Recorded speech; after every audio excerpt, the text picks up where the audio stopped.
নমস্কার, বই পোকা চ্যানেলে আপনাদের স্বাগত। তো আজকে আমি শরৎচন্দ্র চট্টোপাধ্যায়ের পরিণীতা উপন্যাসটির সপ্তম পরিচ্ছেদ ও অষ্টম পরিচ্ছেদটি পড়ে শোনাচ্ছি। চায়ের মজলিস হইতে নিঃশব্দে পলাইয়া আসিয়া ললিতা শেখরের ঘরে ঢুকিয়া উজ্জ্বল গ্যাসের নিচে একটা তরঙ্গ আনিয়া শেখরের গরম বস্ত্রগুলি পাট করিয়া গুছাইয়া রাখিতেছিল।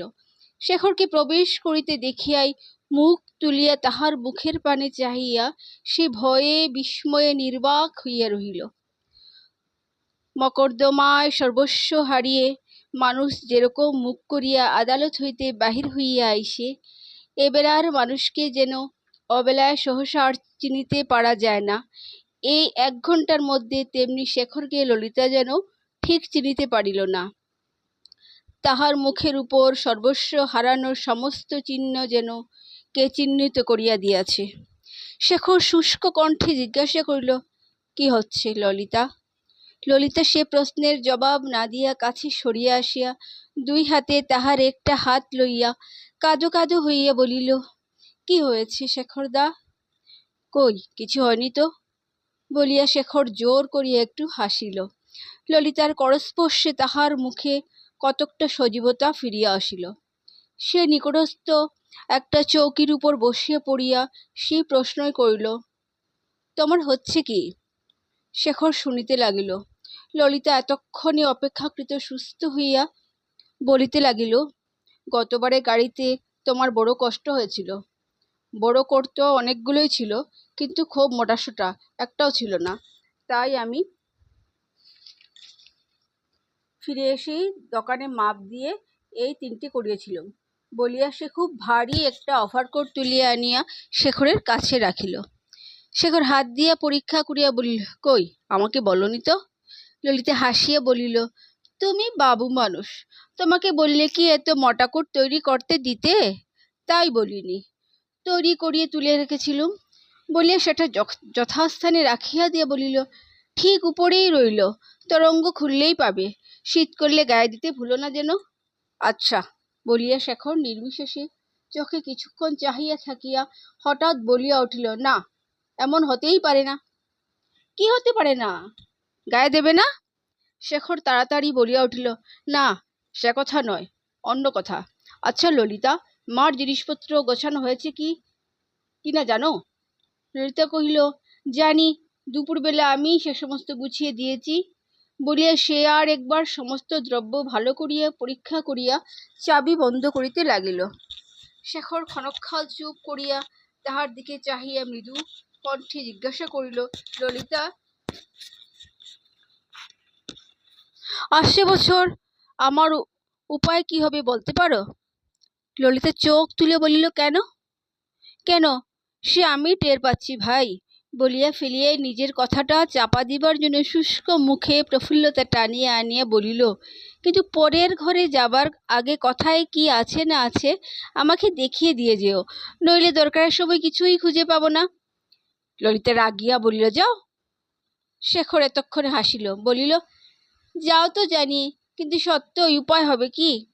আমার শক্ত আছে 16 আনা, কিন্তু 1 করার শক্তি নেই, এসব কাজ চাকর দিয়েও হয় না, এমন থেকে দেখছি তোমার মামার মতো হতে হবে, 1 কাপড় 1 চাদর সম্বল করে, যা হয় তাই হবে। ললিতা চাবির গোছাটা বেঞ্চের উপর ফেলিয়া দিয়া ছুটিয়া পলাইয়া গেল। শেখর চেঁচাইয়া বলিল, কাল সকালে একবার এসো। ললিতা শুনিয়াও শুনিল না, দ্রুতপদে সিঁড়ি বাহিয়া দোতলায় নামিয়া গেল।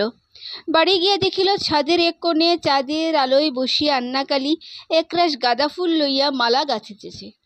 ললিতা তাহার কাছে গিয়া বসিয়া কহিল, হিমে, বসে কি করছিস কালী? কালী মুখ না তুলিয়াই বলিল, মালা গাচ্ছি, আজ রাত্রিরে আমার মেয়ের বিয়ে। কই বলিসনি তো?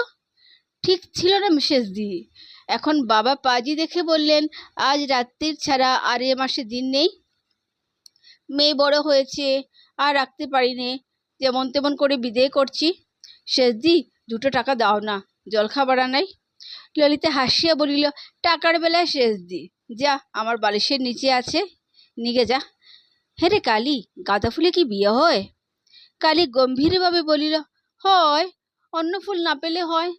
আমি কতকগুলো মেয়ে পার করলুম শেষদি, আমি সব জানি, বলিয়া খাবার আনাইবার জন্য নিচে নামিয়া গেল। ললিতা সেইখানে বসিয়া মালা গাঁথিতে লাগিল। খানিক পরে কালী ফিরিয়া আসিয়া বলিল, আর সকলকেই বলা হয়েছে, শুধু শেখরদাকে বলা হয়নি। যাই বলে আসি, নইলে তিনি দুঃখ করবেন, বলিয়াও বাড়ি চলিয়া গেল। কালী পাকা গৃহিণী, সমস্ত কাজকর্ম সে সুশৃঙ্খলায় করে। শেখর দাদাকে সংবাদ দিয়ে নামিয়ে আসিয়া বলিল, তিনি একছোড়া মালা চাইলেন। যাও না শেষদি, শিগগির করে দিয়ে এসো না। আমি ততক্ষণ এদিকে বন্দোবস্ত করি, লগ্ন শুরু গেছে, আর সময় নেই। ললিতা মাথা নাড়িয়ে বলিল, আমি পারবো না কালী, তুই দিয়ে আয়। আচ্ছা যাচ্ছি, ওই বড় ছড়াটাও দাও, বলিয়া সে হাত বাড়াইল। ললিতা হাতে তুলিয়া দিতে গিয়া কি ভাবিয়া বলিল, আচ্ছা আমি দিয়ে আসছি। কালী গম্ভীর হইয়া বলিল, তাই যাও শেষদি, আমার অনেক কাজ, মরবার ফুরসত নেই। তার মুখের ভাব ও কথার ভঙ্গি দেখিয়া ললিতা হাসিয়া ফেলিল। একবারে পাকা বুড়ি, বলিয়া হাসিয়া মালা লইয়া চলিয়া গেল। কবাটের কাছে আসিয়া দেখিল শেখর একমনে চিঠি লিখিতেছে। দোর খুলিয়া পিছনে আসিয়া দাঁড়াইল, তাহাতেও শেখর টের পাইল না। তখন ক্ষণকাল চুপ করিয়া থাকিয়া তাহাকে চমকিত করিয়া দিবার অভিপ্রায়ে সে মালাছড়াটা সাবধানে শেখরের মাথা গলায় ফেলিয়া দিয়াই চৌকির পিছনে বসিয়া পড়িল।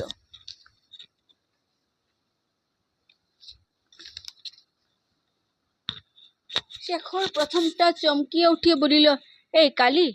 পরক্ষণে ঘাড় ফিরাইয়া দেখিয়া ভয়ানক গম্ভীর হইয়া বলিল, ও কি করলে ললিতা? ললিতা উঠিয়া দাঁড়াইয়া শেখরের মুখের ভাবে ঈষৎ শঙ্কিত হইয়া বলিল, কেন, কি? শেখর পূর্ণমাত্রায় গাম্ভীর্য বজায় রাখিয়া বলিল, জানো না কি? কালীকে জিজ্ঞেস করে এসো, আজকের রাত্রিরে গলায় মালা পরিয়ে দিলে কি হয়। এখন ললিতা বুঝিল, চক্ষে নিমেষে তাহার সমস্ত মুখ ভীষণ লজ্জায় রাঙা হইয়া উঠিল। সে না, কক্ষনো না, কক্ষনো না বলিতে বলিতে ছুটিয়া ঘর হইতে বাহির হইয়া গেল। শেখরে ডাকিয়া বলিল, যেও না ললিতা, শুনে যাও, বিশেষ কাজ আছে। শেখরের ডাক তাহার কানে গেল বটে, কিন্তু শুনিবে কে? কথাও সে থামিতে পারিল না। দৌড়িয়া আসিয়া নিজের ঘরের মধ্যে ঢুকিয়া একবারে চোখ বুজিয়া বিছানায় শুইয়া পড়িল। এই ৫-৬ বছর ধরিয়া সে শেখরের ঘনিষ্ঠ সংস্রবে মানুষ হইয়া উঠিয়াছে, কিন্তু কোনোদিন এমন কথা শোনে নাই।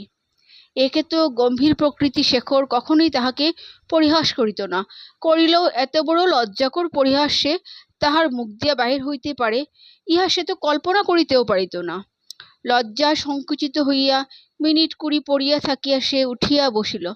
অথচ শেখরকে সে মনে মনে ভয় করিত। তিনি বিশেষ কাজ আছে বলিয়া ডাকিয়াছিলেন, তাই যাইবে কিনা ইহাই ললিতা উঠিয়া বসিয়া ভাবিতেছিল। ও বাড়ির ঝির গলা শোনা গেল, ললিতাদি, কোথায় গা? ছোটবাবু একবার ডাকছেন। ললিতা বাহিরে আসিয়া মৃদুস্বরে বলিল, যাচ্ছি, যাও। উপরে আসিয়া কবাট ফাঁক করিয়া দেখিল শেখর তখনও চিঠি লিখিতেছে। কতক্ষণ চুপ করিয়া থাকিয়া আস্তে আস্তে বলিল, কেন? শেখর লিখিতে লিখিতে বলিল, কাছে এসো বলছি, নাও ওইখান থেকে বলো। শেখর মনে মনে হাসিয়া বলিল, হঠাৎ কি একটা কাজ করে ফেললে বলো তো? ললিতা রুষ্টভাবে বলিল, যাও আবার। শেখর মুখ ফিরাইয়া বলিল, আমার দোষ কি? তুমিই তো করে গেলে। কিছু করিনি, তুমি ওটা ফিরিয়ে দাও। শেখর কহিল, সেই জন্য তো ডেকে পাঠিয়েছি ললিতা, কাছে এসো, ফিরিয়ে দিচ্ছি। তুমি অর্ধেকটা করে গেছো, সরে এসো, আমি সেটা সম্পূর্ণ করে দিই। ললিতা দাঁড়ের অন্তরালে ক্ষণকাল মৌনভাবে থাকিয়া বলিল, সত্যি বলছি তোমাকে, ওরকম ঠাট্টা করলে আমার কোনো দিন তোমার সামনে আসবো না। বলছি, ওটা ফিরিয়ে দাও। শেখর টেবিলের দিকে মুখ ফিরাইয়া মালাটা তুলিয়া লইয়া বলিল, নিয়ে যাও। তুমি ওইখান থেকে ছুঁড়ে দাও। শেখর ঘাড় নাড়িয়া বলিল, কাছে না এলে পাবে না। তবে আমার কাজ নেই, বলিয়া ললিতা রাগ করিয়া চলিয়া গেল। শেখর চেঁচাইয়া বলিল, কিন্তু অর্ধেকটা হয়ে থাকলো।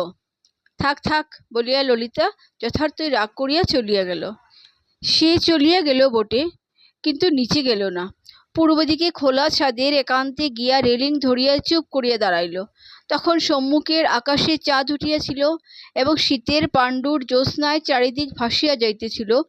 উপরে স্বচ্ছ নির্মল নীলাকাশ। সে একবার শেখরের ঘরের দিকে দৃষ্টি নিক্ষেপ করিয়া ঊর্ধ্বমুখে চাহিয়া রহিল।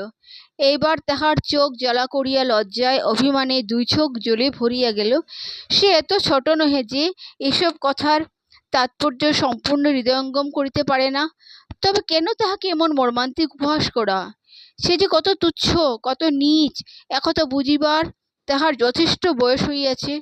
সে ঠিক জানে সে অনাথ এবং নিরুপায় বলিয়া তাহাকে সবাই আদর ও যত্ন করে। শেখরও করে, তাহার জননীও করেন। তাহার আপনার বলিতে কেহ নাই। সত্যকার দায়িত্ব তাহার কাহারও উপর নির্ভর করে না বলিয়াই গিরীন্দ্র সম্পূর্ণ পর হইয়াও তাহাকে উদ্ধার করিয়া দিবার কথা তুলিতে পারিয়াছেন। ললিতা চোখ মুদিয়া মনে মনে বলিল, এই কলিকাতার সমাজে তাহার মামার অবস্থা তো শেখরদাদের কত নিচে। সে আবার সেই মামার আশ্রিত গলগ্রহ। ওদিকে সমান ঘরে শেখরের বিবাহের কথাবার্তা চলিতেছে। দুদিন আগেই হোক পাছেই হোক, সেই ঘরেই একদিন হইবে। এই বিবাহ উপলক্ষে নবীন রায় কত টাকা আদায় করিবেন, সেসব আলোচনাও সে শেখরের জননীর কাছে শুনিয়াছে। তবে কেন তাহাকে হঠাৎ আজ এমন করিয়া শেখরদা অপমান করিয়া বসিল? এইসব কথা ললিতার সম্মুখের দিকে শূন্য দৃষ্টিতে চাহিয়া নিজের মনে মগ্ন হইয়া আলোচনা করিতেছিল। সহসা চমকিয়া মুখ ফিরাইয়া দেখিল সেহ নিঃশব্দে হাসিতেছে। ইতিপূর্বে সেই উপায়ে মালাটা সে শেখরের গলায় পরাইয়া দিয়াছিল। ঠিক সেই উপায়ে সেই গাঁদা ফুলের মালাটা তাহার নিজের গলায় ফিরিয়া আসিয়াছে। কান্নায় তাহার কণ্ঠ রুদ্ধ হইয়া আসিতে লাগিল। তবু সে জোর করিয়া বিকৃত স্বরে বলিল, কেন এমন করলে? তুমি করেছিলে কেন? আমি কিছু করিনি বলিয়াই সে মালাটা টান মারিয়া ছিঁড়িয়া ফেলিবার জন্য হাত দিয়া হঠাৎ শেখরের চোখের দিকে চাহিয়া থামিয়া গেল। আর ছিঁড়িয়া ফেলিতে সাহস করিল না, কিন্তু কাঁদিয়া বলিল, আমার কেহ নেই বলেই তো তুমি এমন করে আমাকে অপমান করছ। শেখর এতক্ষণ মৃদু মৃদু হাসিতেছিল। ললিতার কথা শুনিয়া অবাক হইয়া গেল। এ তো ছেলে মানুষের কথা নয়। কহিল, আমি অপমান করছি? না, তুমি আমাকে অপমান করছ। ললিতা চোখ মুছিয়া ভয়ে ভয়ে বলিল, আমি কই অপমান করলুম? শেখর ক্ষণকাল স্থির থাকিয়া সহজভাবে বলিল, এখন একটু ভেবে দেখলেই টের পাবে। আজকাল বড় বাড়াবাড়ি করছিলে ললিতা। আমি বিদেশে যাবার আগে সেইটেই তোমার বন্ধ করে দিলাম। বলিয়া চুপ করিল। ললিতা আর প্রত্যুত্তর করিল না, মাথা হেঁট করিয়া দাঁড়াইয়া রহিল। পরিপূর্ণ জ্যোৎস্নাতলে দুজনে স্তব্ধ হইয়া রহিল। শুধু নিচ হইতে কালীর মেয়ের বিয়ের শাঁখের শব্দ ঘন ঘন শোনা যাইতেছিল। কিছুক্ষণ মৌন থাকিয়া শেখর কহিল, আর হিমে দাঁড়িয়ে থেকো না, নিচে যাও। যাচ্ছি বলিয়া ললিতা এতক্ষণ পরে তাহার পায়ের নিচে গড় হইয়া প্রণাম করিয়া উঠিয়া দাঁড়াইয়া আস্তে আস্তে জিজ্ঞাসা করিল, আমি কি করব বলে দিয়ে যাও। শেখর হাসিল। একবার একটু দ্বিধা করিল, তারপর দুই হাত বাড়াইয়া তাহাকে বুকের উপর টানিয়া আনিয়া নত হইয়া তাহার অধরে ওষ্ঠাধর স্পষ্ট করিয়া বলিল, কিছুই বলে দিতে হবে না ললিতা, আজ থেকে আপনিই বুঝতে পারবে। ললিতার সর্বশরীর রোমাঞ্চিত হইয়া কাঁপিয়া উঠিল। সে সরিয়া দাঁড়াইয়া বলিল, আমি হঠাৎ তোমার গলায় মালা পরিয়ে দিয়ে ফেলেছি বলেই কি তুমি এরকম করলে? শেখর হাসিয়া মাথা নাড়িয়া বলিল, না, আমি অনেক দিন থেকেই ভাবছি, কিন্তু স্থির করে উঠতে পারছি না। আজ স্থির করেছি, কেননা আজই ঠিক বুঝতে পেরেছি তোমাকে ছেড়ে থাকতে পারবো না। ললিতা বলিল, কিন্তু তোমার বাবা শুনলে ভয়ানক রাগ করবেন, মা শুনলে দুঃখ করবেন। এ হবে না। বাবা শুনলে রাগ করবেন সত্যি, কিন্তু মা খুব খুশি হবেন। সে যাই হোক, যা হবার হয়ে গেছে। এখন তুমিও ফেরাতে পারো না, আমিও পারি নে। যাও, নিচে গিয়ে মাকে প্রণাম করোগে। এবারে পড়ছি অষ্টম পরিচ্ছেদ। মাস তিনেক পরে একদিন গুরুচরণ ম্লান মুখে নবীনের ঘরে ঢুকিয়া ফরাসের উপর বসিবার উপক্রম করিতেই তিনি চিৎকার করিয়া নিষেধ করিলেন, না না না, এখানে নয়, ওই চৌকির উপর বসো গিয়ে। আমি অসময়ে আবার স্নান করতে পারবো না। বলি জাত দিয়েছে নাকি হে? গুরুচরণ দূরে একটা চৌকির উপর বসিয়া পড়িয়া মাথা হেঁট করিয়া রহিলেন। দিন চারেক পূর্বে সে যথারীতি দীক্ষা গ্রহণ করিয়া ব্রাহ্ম হইয়াছিলেন। আজ সেই সংবাদটা নানা বর্ণে বিচিত্র হইয়া গোড়া হিন্দু নবীনের শ্রুতিগোচর হইয়াছে। নবীনের চোখ দিয়া অগ্নিস্ফুলিঙ্গ বাহির হইতে লাগিল, কিন্তু গুরুচরণ তেমনি মৌন নতমুখী বসিয়া রহিলেন। তিনি কাহাকেও কোনো কথা জিজ্ঞাসা না করিয়া কাজটা করিয়া অবধি বাড়িতে কান্নাকাটি এবং অশান্তির পরিসীমা ছিল না। নবীন পুনরায় তর্জন করিয়া উঠিলেন, বলো না হে, সত্যি কিনা? গুরুচরণ জল ভারাক্রান্ত দুই চক্ষু তুলিয়া বলিলেন, আগে সত্যি। কেন এমন কাজ করলে? তোমার মাইনে তো মোটে 60টি টাকা। তুমি ক্রোধে নবীন রায়ের মুখ দিয়া কথা বাহির হইল না। গুরুচরণ চোখ মুছিয়া রুদ্ধ কণ্ঠ পরিষ্কার করিয়া লইয়া বলিলেন, জ্ঞান ছিল না দাদা। দুঃখের জ্বালায় গলাতেই দড়ি দেব কি ব্রহ্মজ্ঞানী হব কিছুই টাওড়াতে পারছিলুম না। শেষে ভাবলুম আত্মঘাতী না হয়ে ব্রহ্মজ্ঞানী হই, তাই ব্রহ্মজ্ঞানী হয়ে গেলুম। গুরুচরণ চোখ মুছিতে মুছিতে বাহির হইয়া গেলেন।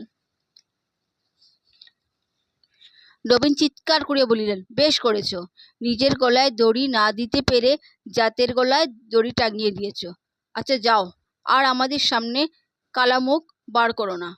এখন যারা সব মন্ত্রী হয়েছেন তাদের সঙ্গে থাকো গে, মেয়েদের হাড়ি মুচির ঘরে দেও গে। বলিয়া বিদায় করিয়া দিয়া তিনি মুখ ফিরাইয়া বসিলেন। নবীন রাগে অভিমানে কি যে করিবেন প্রথমটা কিছুই ভাবিয়া উঠিতে পারিলেন না। গুরুচরণ হাতের ভিতর হইতে সম্পূর্ণ বাহির হইয়া গিয়াছেন, আর শীঘ্র মুঠোর মধ্যে আসিবেন এ সম্ভাবনাও নাই। তাই নিষ্ফল আক্রোশে ছটফট করিয়া আপাতত জব্দ করিবার আর কোনো ফন্দি খুঁজিয়া না পাইয়া সেই দিনই মিস্ত্রি ডাকিয়া ছাদের যাতায়াতের পথটা বন্ধ করিয়া একটা মস্ত প্রাচীর তুলিয়া দিলেন। এই সংবাদ বহুদূর প্রবাসী বসিয়া ভুবনেশ্বরী শেখরের মুখে শুনিয়া কাঁদিয়া ফেলিলেন। শেখর, এ মতিবুদ্ধি কে দিলে তাকে? মতিবুদ্ধি কে দিয়েছিল শেখর তাহা নিশ্চয় অনুমান করিয়াছিল। সে উল্লেখ না করিয়া বলিল, কিন্তু মা, 2 দিন পরে তোমরাই তো তাকে একঘরে করে রাখতে। এতগুলি মেয়ের বিয়ে তিনি কি করে দিতেন? আমি তো ভেবে পাইনে। ভুবনেশ্বরী ঘাড় নাড়িয়া বলিলেন, কিছুই আটকে থাকে না শেখর, আর সেজন্য আগে থেকে জাত দিতে হবে। অনেকেই জাত দিতে হলে অনেককেই দিতে হয়। ভগবান যাদের সংসারে পাঠিয়েছেন তিনি তাদের ভার নিতেন। শেখর চুপ করিয়া রহিল। ভুবনেশ্বরী চোখ মুছিয়া বলিলেন, আমার ললিতা মেয়েটাকে যদি সঙ্গে আনতুম তাহলে যা হয় একটা উপায় আমাকেই করে দিতাম। আমি তো জানি না গুরুচরণ এইসব মতলব করেই পাঠিয়ে দিলে না। আমি মনে মনে করেছিলাম বুঝি সত্যিই তার বিয়ের সম্বন্ধ হচ্ছে। শেখর মায়ের মুখের দিকে চাহিয়া একটুখানি লজ্জিতভাবে বলল, বেশ তো মা, এখন বাড়ি গিয়ে তাই করো না কেন? সে তো আর ব্রাহ্ম হয়নি, তার মামাই হয়েছে, আর তিনিও কিছু আর যথার্থ আপনার কেউ নন। ললিতার কেউ নেই বলেই তার ঘরে মানুষ হচ্ছে। ভুবনেশ্বরী ভাবিয়া বলিলেন, তা বটে, কিন্তু কর্তা একরকমের মানুষ, তিনি কিছুতেই রাজি হবেন না। হয়তো তাদের সঙ্গে দেখা সাক্ষাৎ পর্যন্ত করতে দেবেন না। শেখরের নিজের মনেও এই আশঙ্কা যথেষ্ট ছিল। সে আর কিছু না বলিয়া চলিয়া গেল। ইহার পরে আর 1 মিনিটও তাহার বিদেশে থাকিতে ইচ্ছা করিল না। 2-3 দিন চিন্তিত অপ্রসন্ন মুখে এদিকে ওদিকে ঘুরিয়া বেড়াইয়া একদিন সন্ধ্যার সময় আসিয়া বলিল, আর ভালো লাগছে না মা, চলো বাড়ি যাই। ভুবনেশ্বরী তৎক্ষণাৎ সম্মত হইয়া বলিলেন, তাই চল শেখর, আমারও কিছু ভালো লাগছে না। বলিয়া বাড়ি ফিরিয়া আসিয়া মাতা পুত্র উভয়েই দেখিলেন ছাদের সেই যাতায়াতের পথটা বন্ধ করিয়া প্রাচীর উঠিয়াছে। গুরুজনের সহিত আর কোনো সম্পর্ক রাখা, এমনকি মুখের আলাপ রাখাও যে কর্তার অভিপ্রেত নয় তাহা কাহাকেও না জিজ্ঞাসা করিয়াই উভয়ে বুঝিলেন। রাত্রে শেখরের আহারের সময় মা উপস্থিত ছিলেন। 2-একটা কথার পরে বলিলেন, ওদের গিরিনবাবুর সঙ্গেই ললিতার বিয়ে দেবার কথাবার্তা হচ্ছে। আমি তো আগেই বুঝেছিলাম। শেখর মুখ না তুলিয়া জিজ্ঞাসা করিল, কে বললে? ওর মামি। দুপুরবেলা কর্তা ঘুমোলে আমি নিজেই গিয়ে দেখা করে এসেছি। সে অবধি কেঁদে কেঁদে চোখ মুখ ফুলিয়ে ফেললে। ক্ষণকাল মৌন থাকিয়া তিনি নিজের চোখ দুটি আঁচলে মুছিয়া ফেলিয়া বলিলেন, কপাল শেখর, কপাল। এই কপালের লেখা কে খণ্ডাতে পারে না। কার আর দোষ দিই বল। যাই হোক, গিরিন ছেলেটি ভালো, সঙ্গতিও আছে, ললিতার কষ্ট হবে না বলিয়া চুপ করিলেন। প্রত্যুত্তরে শেখর কোনো কথাই বলিল না। মুখ নিচু করিয়া খাবারগুলো হাত দিয়ে নাড়াচাড়া করিতে লাগিল। খানিক পরে মা উঠিয়া গেলে সে উঠিয়া হাত মুখ ধুইয়া বিছানায় শুইয়া পড়িল। পরদিন সন্ধ্যার পর একটুখানি ঘুরিয়া আসিবার জন্য সে পথে বাহির হইয়াছিল। তখন গুরুচরণের বাহিরের ঘরে প্রাত্যহিক চা পানের সভা বসিয়াছিল এবং যথেষ্ট উৎসাহের সহিত হাসি এবং কথাবার্তা চলিতেছিল। তথাকার কোলাহল শেখরের কানে যাইবামাত্র সে একবার স্থির হইয়া কি ভাবিয়া লইল। তারপর ধীরে ধীরে বাড়ি ঢুকিয়া সেই শব্দ অনুসরণ করিয়া গুরুচরণের বাহিরের ঘরে আসিয়া দাঁড়াইল। তৎক্ষণাৎ কলরব থামিল এবং তাহার মুখের দিকে চাহিয়া সকলেরই মুখের ভাব পরিবর্তিত হইয়া গেল। শেখর ফিরিয়া আসিয়াছিল এ সংবাদ ললিতা ছাড়া আর কেহ জানিত না। আজ গিরীন্দ্র এবং আরও একজন ভদ্রলোক উপস্থিত ছিলেন। তিনি বিস্মিত মুখে শেখরের প্রতি চাহিয়া রহিলেন এবং গিরিন মুখ অত্যন্ত গম্ভীর করিয়া দেওয়ালের দিকে তাকাইয়া রহিল। সর্বাপেক্ষা অধিক চেঁচাইতেছিলেন গুরুচরণ নিজে। তাহার মুখ একবারে পাণ্ডুর হইয়া গেল। তার হাতের কাছে বসিয়া ললিতা তখনও চা তৈরি করিতেছিল। একবার মুখ তুলিয়া চাহিয়া মাথা হ্যাট করিল। শেখর সরিয়া আসিয়া তক্তপোশের উপর মাথা ঠেকাইয়া প্রণাম করিল এবং একধারে বসিয়া পড়িয়া হাসিয়া বলিল, এ কি, একবারে সমস্ত নিভে গেল যে? গুরুচরণ মৃদু কণ্ঠে বোধ করি আশীর্বাদ করিলেন, কিন্তু কি বলিলেন বোঝা গেল না। তাহার মনের ভাব শেখর বুঝিল, তাই সময় দিবার জন্য নিজেই কথা পাড়িল। কাল সকালের গাড়িতে ফিরিয়া আসিবার কথা, জননীর রোগ উপশম হইবার কথা, পশ্চিমের কথা, আরও কত কি সংবাদ অনর্গল বকিয়া গিয়া শেষে সেই অপরিচিত যুবকটির মুখের দিকে চাহিল। গুরুচরণ এতক্ষণে নিজেকে কতকটা সামলাইয়া লইয়াছিলেন। ছেলেটির পরিচয় দিয়া বলিলেন, ইনি আমাদের গিরিনের বন্ধু, এক জায়গায় বাড়ি, একত্রে লেখাপড়া শেখা, অতি সৎ ছেলে। শ্যামবাজারে থাকেন, তবুও আমার সঙ্গে আলাপ হওয়া পর্যন্ত প্রায়ই এসে দেখা সাক্ষাৎ করে যান। শেখর ঘাড় নাড়িয়া মনে মনে বলিল, হ্যাঁ, খুব ভালো ছেলে। কতক্ষণ চুপ থাকিয়া বলিল, কাকা, আর সব খবর ভালো তো?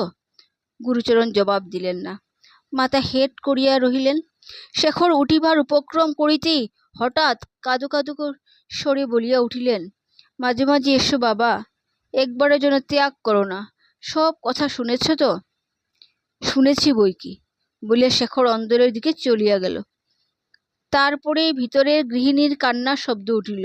বাহিরে বসিয়া গুরুচরণ হ্যাট মুখে কোচার খুঁট দিয়া নিজের চোখের জল মুছিতে লাগিলেন এবং গিরিন অপরাধীর মতো মুখ করিয়া জানালার বাহিরে চাহিয়া চুপ করিয়া রহিল। ললিতা পূর্বেই উঠিয়া গিয়াছিল। কিছুক্ষণ পরে শেখর রান্নাঘর হইতে বাহির হইয়া বারান্দা পার হইয়া উঠানে নামিতে গিয়া দেখিল অন্ধকার কবাটের আড়ালে ললিতা দাঁড়াইয়া আছে। সে ভূমিষ্ঠ হইয়া প্রণাম করিল এবং দাঁড়াইয়া উঠিয়া বুকের একান্ত সন্নিকটে সরিয়া আসিয়া মুখ তুলিয়া মুহূর্তকাল নিঃশব্দে কি যেন আশা করিয়া রহিল। তাহার পর পিছাইয়া গিয়া চুপি চুপি বলিল, আমার চিঠির জবাব দিলে না কেন? কই, আমি তো চিঠি পাইনি। কি লিখেছিলে? ললিতা বলি, অনেক কথা। সে যাক, সব শুনেছ তো? এখন তোমার কি হুকুম তাই বলো। শেখর বিস্ময়ে স্বরে কহিল, আমার হুকুম? আমার হুকুমে কি হবে? ললিতা শঙ্কিত হইয়া মুখ পানে চাহিয়া জিজ্ঞাসা করিল, কেন? তা বই কি ললিতা, আমি কার উপর হুকুম দেব? আমার ওপর? আর কার উপর দিতে পারো? তোমার ওপরেই যে বা দেব কেন? আর দিলেই বা তুমি শুনবে কেন? শেখরের কণ্ঠস্বর গম্ভীর, ঈষৎ করুণ। এবার ললিতা মনে মনে অত্যন্ত ভয় পাইয়া আর একবার কাছে সরিয়া আসিয়া কাঁদো কাঁদো গলায় বলিল, যাও, এখন আমার তামাশা ভালো লাগছে না, পায়ে পড়ি। কি হবে বলো? ভয় রাত্রিরে আমার ঘুম হয় না। ভয় কিসের? বেশ, যা হোক, ভয় হবে না। তুমি কাছে নেই, মা কাছে নেই, মাঝে দেখি মামা কিসব কাণ্ড করে বসলেন। এখন মা যদি আমাকে ঘরে নিতে না চান। শেখর ক্ষণকাল চুপ করিয়া থাকিয়া বলিল, সে সত্যি, মা নিতে চাইবেন না। তোমরা ব্রাহ্মণ, আমরা হিন্দু। তোমরা ব্রাহ্ম, আমরা হিন্দু। আন্নাকালী এই সময় রান্নাঘর হইতে ডাক দিল, শেষদি, মা ডাকছেন। ললিতা চেঁচাইয়া বলিল, যাচ্ছি। তাহার পর গলা খাটো করিয়া বলিল, মামা যাই হন, তুমি যা, আমিও তাই। মা তোমাকে যদি ফেলতে না পারেন, আমাকেও ফেলবেন না। আর গিরিবাবুর কাছে টাকা নেবার কথা বলছো, তা সে আমি ফিরিয়ে দেব। আর ঋণের টাকা দুদিন আগেই হোক পিছিয়ে হোক দিতেই তো হবে। শেখর প্রশ্ন করিল, অত টাকা পাবে কোথায়? ললিতা শেখরের মুখের পানে একটিবার চোখ তুলিয়া মুহূর্তকাল মৌন থাকিয়া বলিল, জানো না, মেয়ে মানুষে কোথায় টাকা পায়? আমিও সেখানে পাবো। এতক্ষণ শেখর সংযুক্ত হইয়া কথা কহিতে থাকিলেও ভিতরে পুরিতেছিল। এবার বিদ্রুপ করিয়া বলিল, কিন্তু তোমার মামা তোমাকে বিক্রি করে ফেলেছেন যে? ললিতা অন্ধকার শেখরের মুখের ভাব দেখিতে পাইল না, কিন্তু কণ্ঠস্বরের পরিবর্তন টের পাইল। সে দৃঢ়স্বরে জবাব দিল, ওসব মিছে কথা। আমার মামার মতো মানুষ সংসারে নেই। তাকে তুমি ঠাট্টা করো না। তার দুঃখ কষ্ট তুমি না জানতে পারো, কিন্তু পৃথিবী শুদ্ধ লোক জানে বলিয়া একবার ঢোক গিলিয়া একবার ইতস্তত করিয়া শেষে বলিল, তাছাড়া তিনি টাকা নিয়েছেন আমার বিয়ে হবার পরে, সুতরাং আমাকে বিক্রি করবার অধিকার তার নেই। বিক্রিও করেননি। এ অধিকার আছে শুধু তোমারই। তুমি ইচ্ছে করলে টাকা দেবার ভয়ে আমাকে বিক্রি করে ফেলতে পারো বটে। বলিয়া উত্তরের জন্য অপেক্ষা না করিয়াই দ্রুতপদে চলিয়া গেল। নমস্কার, আজ এতটুকুই থাক। আগামীকাল আমি আপনাদের বাকি পরিচ্ছেদগুলো পড়ে শোনাচ্ছি। ধন্যবাদ। ভুল হলে আমার পড়া যদি কোনো ধরনের ত্রুটি থাকে মাফ করবেন।